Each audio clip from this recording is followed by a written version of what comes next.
Hi, welcome back to YouTube channel Mahakali ಕೈ ರುಚಿಗೆ ಸ್ವಾಗತ. ನಾನು ಪ್ರೇಮ. ನೋಡಿ, ಇವತ್ತು ಏನಾದರೂ ಉದ್ದಿನ ಬೋಂಡ ಉದ್ದಿನ ವಡಾ ಮಾಡಿ ಉದ್ದಿನ ಹಿಟ್ಟು ಏನಾದರೂ ಉಳಿದಿದ್ರೆ ಜಾಸ್ತಿ ಆಗಿದ್ರೆ ಏನು ಮಾಡಬೇಕಪ್ಪ, ಬೋಂಡ ಮತ್ತೆ ಉದ್ದಿನ ವಡಾ ತಿಂದು ಬೇಜಾರಾಗಿದೆ ಅಂದರೆ ಈ ಥರ ಒಮ್ಮೆ ಉದ್ದಿನ ಹಿಟ್ಟಿನಿಂದ ದೋಸೆ ಮಾಡಿ ತರಕಾರಿ ಹಾಕಿಬಿಟ್ಟು ತುಂಬ ಚೆನ್ನಾಗಿರುತ್ತೆ. ಮಕ್ಕಳು ತುಂಬ ಇಷ್ಟಪಟ್ಟು ತಿಂತಾರೆ. ಒಂದು ಡಿಫ್ರೆಂಟ್ ಆಗಿರೋದ್ರಿಂದ ತುಂಬ ಖುಷಿ ಆಗುತ್ತೆ. ನೀವು ಒಂದ್ಸತಿ ಮನೆಯಲ್ಲಿ ಟ್ರೈ ಮಾಡಿ ಹೇಗೆ ಬಂದಿದೆ ಅಂತೇಳಿ ಕಮೆಂಟ್ ಮಾಡಿ ಹೇಳಿ. ಹೊಸಬ್ರು ನಮ್ಮ ಚಾನಲ್ ನೋಡ್ತಾ ಇದ್ರೆ ಪ್ಲೀಸ್ ಸಬ್ಸ್ಕ್ರೈಬ್ ಮಾಡ್ಕೊಂಡು ನೋಡಿ, ವಿಡಿಯೋ ನೋಡಿ, ಹಾಗೆ ನೋಡಿ ಒಂದು ಲೈಕ್ ಕೂಡ ಮಾಡಿ, ಶೇರ್ ಮಾಡಿ ಫ್ರೆಂಡ್ಸ್. ದೋಸೆ ಅಂತೂ ಸೂಪರ್ ಆಗಿ ಬರುತ್ತೆ, ಚಟ್ನಿ ಒಟ್ಟಿಗೆ ಸೂಪರ್ ಆಗಿರುತ್ತೆ. ನೀವು ಒಂದ್ಸತಿ ಮನೆಯಲ್ಲಿ ಟ್ರೈ ಮಾಡಿ ಫ್ರೆಂಡ್ಸ್. ಏನಾದರೂ ಉದ್ದಿನ ಹಿಟ್ಟು ಮನೆಯಲ್ಲಿ ಉಳಿದಿದ್ರೆ ಈ ಥರ ಇದರದ್ದು ಏನಾದರೂ ಒಂದು ವೆರೈಟಿ ಉದ್ದಿನ ದೋಸೆ ಆದರೂ ಅಂದ್ಕೊಳ್ಳಿ, ಉದ್ದಿನ ತಾಲಿಪಟ್ಟಿ ಆದರೂ ಅಂದ್ಕೊಳ್ಳಿ, ತುಂಬ ಅಂದರೆ ತುಂಬ ಚೆನ್ನಾಗಿರುತ್ತೆ. ನಾನು ಉದ್ದಿನ ಹಿಟ್ಟು ರುಬ್ಬಿ ಸ್ವಲ್ಪ ತೊಗೊಂಡಿದ್ದೇನೆ. ಇದಕ್ಕೀಗ ಏನೇನು ಹಾಕ್ತೀನಿಪ್ಪ ಅಂತಂದರೆ, ಇಲ್ಲಿ ನೋಡಿ, ಮೊದಲೇದಾಗಿ ಒಂದು ಕ್ಯಾರೆಟನ್ನು ಈ ಥರ ಸಣ್ಣದಾಗಿ ಕಟ್ ಮಾಡಿ ಹಾಕ್ತಾಯಿದ್ದೀನಿ. ಎಲ್ಲ ತರಕಾರಿ ಹಾಕಿ ನಾನಿಲ್ಲಿ ಮಾಡ್ತಾಯಿದ್ದೀನಿ, ತುಂಬ ಚೆನ್ನಾಗಿರುತ್ತೆ. ನೋಡಿ, ಇಲ್ಲಿ ಕ್ಯಾಬೇಜು ಒಂದು ಬೌಲು ಚಿಕ್ಕದಾಗಿ ಕಟ್ ಮಾಡಿದ್ದೀನಿ. ಒಂದು ಸಣ್ಣದು ಟೊಮೆಟೊ ಕೂಡ ಹಾಕ್ತಾ ಇದ್ದೀನಿ. ನೋಡಿ, ತುಂಬ ಚೆನ್ನಾಗಿರುತ್ತೆ ಇದು ತರಕಾರಿದು. ಈ ಥರ ಎಲ್ಲ ಹಾಕಿ ನಾವು ಮಾಡೋದ್ರಿಂದ ಇನ್ನೂ ನಮಗೆ ಖುಷಿನೂ ಆಗುತ್ತೆ. ಮತ್ತು ಹಾಗೆ ಸ್ವಲ್ಪ ಈರುಳ್ಳಿ ಕೂಡ ಹಾಕ್ತಾ ಇದ್ದೀನಿ, ಸಣ್ಣದಾಗಿ ಕಟ್ ಮಾಡಿ ಇಟ್ಟಿರೋವಂಥದ್ದು. ನೋಡಿ, ಇಲ್ಲಿ ಕರಿಬೇವು ಸೊಪ್ಪು ಸಣ್ಣದಾಗಿ ಕಟ್ ಮಾಡಿ ಇಟ್ಟಿದ್ದೀನಿ. ಸ್ವಲ್ಪ ಕೊತ್ತಂಬರಿ ಸೊಪ್ಪು ಹಾಕ್ತಾಯಿದ್ದೀನಿ. ಮತ್ತು ಹಾಗೆ ರುಚಿಗೆ ತಕ್ಕಷ್ಟು ಚಿಲ್ಲಿ ಇದು ಹಸಿ ಮೆಣಸಿನ್ಕಾಯಿ ಕುಟ್ಟಿಟ್ಟಿರೋದು ಕಟ್ ಮಾಡಿ ಹಾಕ್ತಾ ಇಲ್ಲ ಇಲ್ಲಿ. ಮತ್ತು ಇದಕ್ಕೆ ಸ್ವಲ್ಪ ಅಂದರೆ ಇದು ಹಾಕ್ತಾಯಿದ್ದೀನಿ, ಜೀರಿಗೆ ಪೌಡರ್ ಇದ್ರೂ ಹಾಕ್ಕೋಬೋದು, ಇಲ್ಲಾಂದರೆ ನೀವು ಸ್ವಲ್ಪ ಜೀರಿಗೆ ಕೂಡ ಹಾಕ್ಕೊಳ್ಳಿ, ಚೆನ್ನಾಗಿರುತ್ತೆ. ನೋಡಿ, ಇಲ್ಲಿ ಜೀರಿಗೆ ಕೂಡ ಹಾಕ್ತಾಯಿದ್ದೀನಿ. ತರಕಾರಿ ಉದ್ದಿನ ದೋಸೆ ತುಂಬ ಚೆನ್ನಾಗಿರುತ್ತೆ. ಇಲ್ಲಿ ಒಂದು ಬೌಲು ಎಳೆ ಮುಳು ಸೌತೆಕಾಯಿ ಮೇಲ್ಗಡೆದೆಲ್ಲ ಸಿಪ್ಪೆ ತೆಗೆದು ಈ ಥರ ಕಟ್ ಮಾಡಿ ಇಟ್ಟಿದ್ದೀನಿ. ಸೌತೆಕಾಯಿ ಕೂಡ ಹಾಕ್ತಾಯಿದ್ದೀನಿ.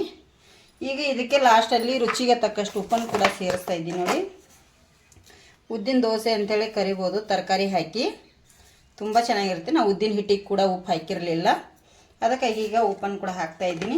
ನಿಮಗೆ ಈಗ ಹೇಗೆ ಬೇಕೋ ಆ ಥರ ನೀವು ಇಲ್ಲಿ ಕಲಿಸ್ಕೋಬೋದು. ಕೈಯಿಂದ ಆದರೂ ಕಲಿಸ್ಕೊಳ್ಳಿ, ಇಲ್ಲಾಂದರೆ ಸ್ಪೂನಿಂದಾದರೂ ಕಲಿಸ್ಕೊಳ್ಳಿ, ಚೆನ್ನಾಗಿರುತ್ತೆ. ಸ್ವಲ್ಪ ನೀರು ಹಾಕಿ ಕಲಿಸ್ಕೋತೇನೆ ನಾನು. ಉದ್ದಿನ ಹಿಟ್ಟು ವಡಾ ರೀತಿ ಗಟ್ಟಿ ಇತ್ತು, ಇದಕ್ಕೀಗ ಸ್ವಲ್ಪ ನೀರು ಹಾಕಿ ಕಲಿಸ್ಕೋತೇನೆ. ನೋಡಿ, ಇದಕ್ಕೆ ಎಷ್ಟು ಬೇಕು ಅಷ್ಟು ಇಲ್ಲಿ ನಾನು ನೀರು ಹಾಕಿ ಈಗ ಇದನ್ನು ಚೆನ್ನಾಗಿ ಕಲಿಸ್ಕೋತೇನೆ. ನಿಮಗೆ ಆಗದಿದ್ರೆ ಕೈಲೇ ಕೂಡ ಕಲಿಸ್ಕೋಬೋದು, ಹೇಗೆ ಅನಿಸುತ್ತೆ ಆ ಥರ ನೀವು ಮಾಡ್ಕೊಳ್ಳಿ, ತುಂಬ ಚೆನ್ನಾಗಿರುತ್ತೆ. ಇದು ಉದ್ದಿನ ಹಿಟ್ಟು ವಡಾ ಅದು ಮಾಡಿ ಉಳಿದು ಬಿಟ್ಟರೆ ನೀವು ಈ ಥರ ಮಾಡ್ಕೋಬೋದು, ತುಂಬ ಚೆನ್ನಾಗಿರುತ್ತೆ. ತರಕಾರಿ ಎಲ್ಲ ಹಾಕಿರೋದ್ರಿಂದ ಟೇಸ್ಟಿಯಾಗಿರುತ್ತೆ. ಕ್ಯಾರೆಟ್ ನೀವು ಇಲ್ಲಿ ತುರಿದ್ಬಿಟ್ಟು ಕೂಡ ಹಾಕೋಬೋದು.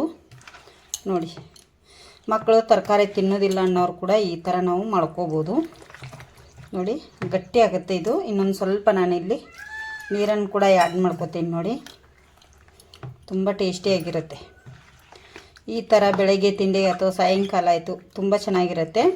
ಉದ್ದಿನ ವಡಾ ಎಣ್ಣೆಯಲ್ಲಿ ಕರೆದು ಅವರು ತಿನ್ನಲಿಕ್ಕೆ ಇಷ್ಟಪಡಲ್ಲ ಅಂಥವರು ನಾವು ಈ ಥರ ಮಾಡ್ಕೋಬೋದು. ನೋಡಿ, ತುಂಬ ಟೇಸ್ಟಿ. ಇದಕ್ಕೆ ನಿಮಗೆ ಉದ್ದಿನ ಹಿಟ್ಟು ಮಿದುವಾಗಿದೆ ಅನ್ನೋರು ಅಕ್ಕಿ ಹಿಟ್ಟು ಕೂಡ ಸ್ವಲ್ಪ ಮಿಕ್ಸ್ ಮಾಡ್ಕೋಬೋದು, ಇಲ್ಲಾಂದರೆ ಸ್ವಲ್ಪ ಕಡಲೆ ಹಿಟ್ಟು ಕೂಡ ಮಿಕ್ಸ್ ಮಾಡ್ಕೊಳ್ಳಿ. ಇಲ್ಲಿ ಇದಕ್ಕೆ ನಾನು ಏನೂ ಹಾಕಿಲ್ಲ, ಉದ್ದಿನ ಹಿಟ್ಟು ಮತ್ತು ತರಕಾರಿ. ಈಗ ಇದನ್ನು ದೋಸೆ ಹಾಕಿ ನಿಮಗೆ ತೋರಿಸ್ತೇನೆ. ತರಕಾರಿ ಉದ್ದಿನ ಹಿಟ್ಟಿನ ತರಕಾರಿ ದೋಸೆ ಯಾವ ಥರ ಮಾಡೋದು ಅಂತೇಳಿ ತೋರಿಸ್ಕೊಡ್ತೇನೆ. ನೋಡಿ, ಹಿಟ್ಟು ರೆಡಿ ಮಾಡಿದ್ದೀವಿ ಉದ್ದಿನ ಹಿಟ್ಟು ದೋಸೆಗೆ ಫ್ರೆಂಡ್ಸ್. ಇಲ್ಲಿ ತವಾ ಇಟ್ಟಿದ್ದೇನೆ ಗ್ಯಾಸ್ ಮೇಲೆ. ಇದಕ್ಕೆ ನೀವು ಬೇಕಾದ್ರೆ ಕೆಳಗಡೆ ಸೈಡು ಎಣ್ಣೆ ಆದರೂ ಹಾಕ್ಕೋಬೋದು, ಇಲ್ಲಿ ಇಲ್ಲ ನೀವು ತುಪ್ಪ ಆದರೂ ಹಾಕ್ಕೋಬೋದು. ಈ ಥರ ನೋಡಿ ಮಾಡ್ಕೊಳ್ಳಿ. ನಿಮಗೆ ಎಷ್ಟೆಷ್ಟು ಬೇಕು ನೋಡಿ, ಚಿಕ್ಕದು ಬೇಕಂದ್ರೆ ಚಿಕ್ಕದು ಹಾಕ್ಕೊಳ್ಳಿ, ಇಲ್ಲಾಂದರೆ ನಿಮಗೆ ದೊಡ್ಡ ಸೈಜ್ ಬೇಕಂದರೆ ದೊಡ್ಡ ಸೈಜ್ ಹಾಕ್ಕೊಳ್ಳಿ. ಇಲ್ಲಿ ನೋಡಿ, ಇಲ್ಲಿ ತರಕಾರಿ ಇರೋದ್ರಿಂದ ನಾವು ತರಕಾರಿ ಜಾಸ್ತಿ ಹಾಕಿರೋದ್ರಿಂದ ಚಿಕ್ಕದಾಗೆ ಮಾಡ್ಕೊಳ್ತಾ ಇದ್ದೀನಿ. ಮತ್ತು ದಪ್ಪ ಕೂಡ ಆಗುತ್ತೆ. ಇದು ಬೇಯಲಿಕ್ಕೆ ಸ್ವಲ್ಪ ಲೇಟ್ ಆಗುತ್ತೆ. ಮೇಲ್ಗಡೆ ಕೂಡ ಸ್ವಲ್ಪ ಎಣ್ಣೆ ಕೂಡ ಹಾಕ್ತೀನಿ. ನೋಡಿ, ಈಗ ಇದ್ರ ಮೇಲೆ ಒಂದು ಮುಚ್ಚಳ ಮುಚ್ತೇನೆ, ಇದು ಚೆನ್ನಾಗಿ ಬೇಯಲಿ. ನೋಡಿ, ಒಂದು 2 ನಿಮಿಷ ಆದಮೇಲೆ ಮುಚ್ಚಳ ತೆಗಿತೇನೆ. ನೋಡಿ, ಎಷ್ಟು ಚೆನ್ನಾಗಿ ಬೆಂದಿದೆ. ಇದನ್ನ ಈಗ ತಿರುಗಿಸಿ ಹಾಕ್ಕೊಳ್ಳೋಣ ಫ್ರೆಂಡ್ಸ. ಈ ಸೈಡ್ ನೋಡಿ ಎಷ್ಟು ಚೆನ್ನಾಗಿ ತರಕಾರಿ ಉದ್ದಿನ ಬೇಳೆ ದೋಸೆ. ಈ ಸೈಡ್ ಕೂಡ ಚೆನ್ನಾಗಿ ಬೇಯಲಿ ಇದು ಕರೆಕ್ಟಾಗಿ ಫ್ರೆಂಡ್ಸ. ಈಗ ಈ ಸೈಡು ತಿರುಗಿಸಿ ನೋಡೋಣ. ನೋಡಿ ಎಷ್ಟು ಚೆನ್ನಾಗಿ ಈಗ ಬೆಂದಿದೆ ಅಲ್ಲ ಇದು.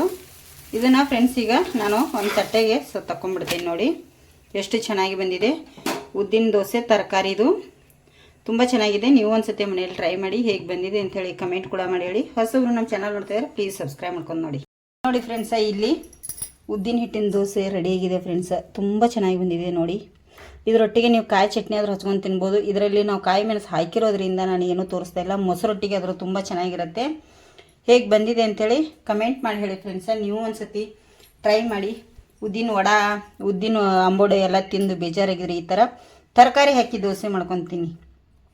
ಯಾವ ಥರ ಬಂದಿದೆ ಅಂಥೇಳಿ ಕಮೆಂಟ್ ಮಾಡಿ ಹೇಳಿ ಪ್ಲೀಸ್.